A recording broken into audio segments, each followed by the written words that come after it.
સુરત શહેર પોલીસ દ્વારા આવનારા મકર સંક્રાંતિના તહેવારને લઈ વાહન ચાલકોને નમ્ર અપીલ કરવામાં આવી। વાહનોમાં સેફ્ટી ગાર્ડ લગાવો અને ફોર વ્હીલમાં સનરૂફ ખોલીને બાળકોને ઊભા ના રાખો।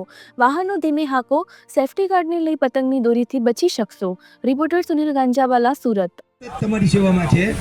મકર સંક્રાંતિના તહેવારો આવે છે એટલે તમને અમે નમ્ર અપીલ કરીએ છીએ, તમારા વાહનોમાં સેફ્ટી ગાર્ડ બાંધો। સેફ્ટી ગાર્ડને લીધે કદાચ દોરો ઉપરથી તમારા ગળામાં ન આવી જાય।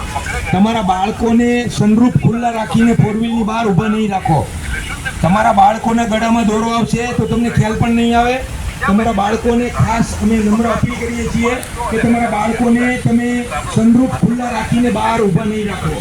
સીટ બેલ્ટ પહેરો, હેલ્મેટ પહેરો, ટ્રાફિકના નિયમોનું પાલન કરો। ટ્રાફિકના નિયમોનું પાલન કરશો તો તમારો પરિવાર તમારી જે રાહ જોઈ રહ્યો છે એને તમે સક્સેસફુલી ઘરે પહોંચી શકશો।